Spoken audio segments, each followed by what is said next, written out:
Now we're going to search for the spin point, the point at which the glider leaves balanced flight and rotates on its yaw axis.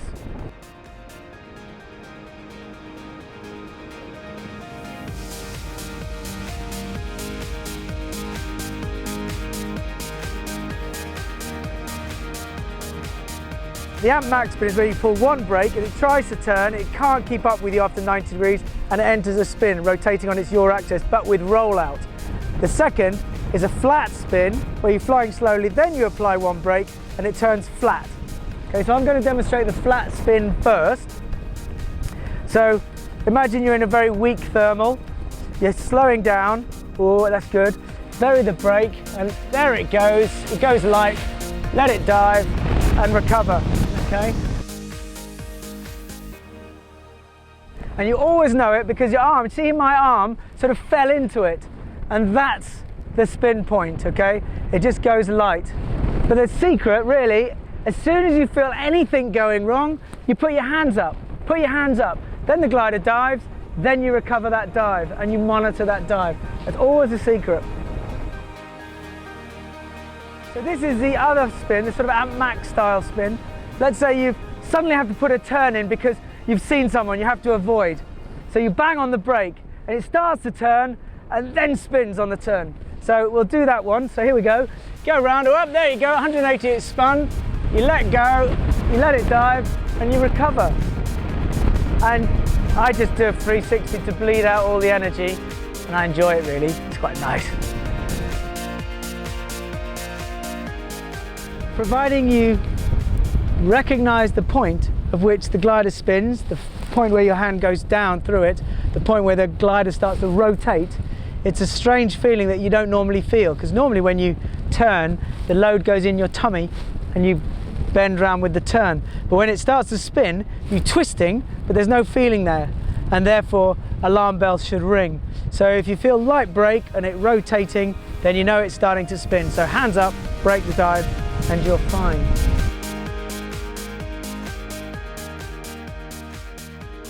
Okay, so I'm going to demonstrate the spin, one with no weight shift, one with weight shift. So here's no weight shift, okay? So look, no weight shift, non-pilot, go around I go, it spins 90, okay?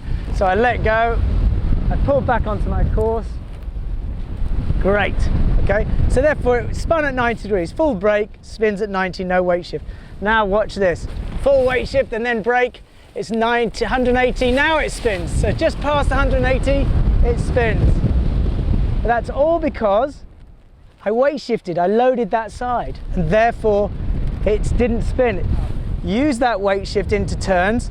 If you need it, it's there to use. If you don't need it, don't use it. Right, so now imagine if you're in a full spin and you've gone all the way around. The secret is don't panic. Don't release it when it's behind you. Release it when it's in front of you. So we'll do another one just to demonstrate. When the leading edge is facing the ground, we'll let go of it. And round I go. So it's gone round, it's facing the ground now. I let go, I've gone to the outside brake a little bit just to slow the dive down, and it recovers.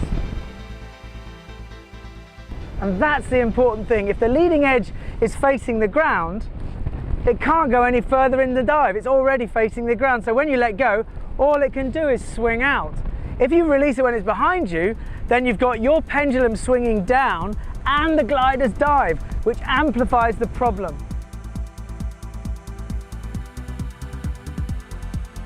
Okay, so if you face the ground, let everything up. If you're facing the sky, keep it on. Now we're going to search for the spin on the more high-end performance wing.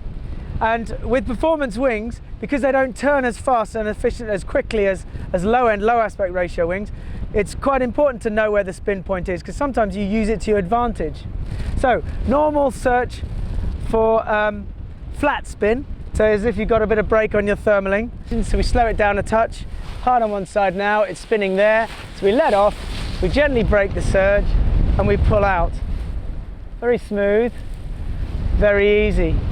Either way, it's sort of a high aspect ratio sweeps back a lot more and then spins. Okay, so it gives you plenty of notice. If you're looking at it, you'll see it quickly, but if you're feeling it, it'll be a bit later. Now let's do a sort of a collision avoidance one, the amp max one. So full on one brake with no weight shift, as if we're sort of avoiding someone. So on it goes, spins there, break the dive and recover.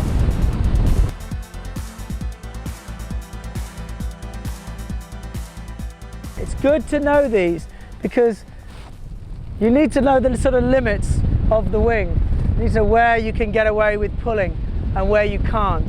And quite often, you know, in a thermal, imagine a thermal's ripping up the side of you and it's pushing up that wing and you want to face it and get into it.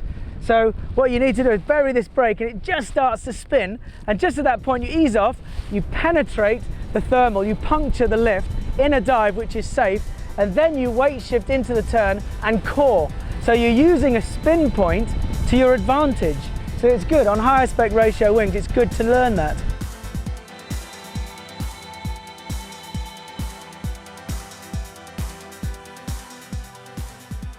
I'm going to show you now the difference the weight shift makes in the turn and the spin with a Sporty glider.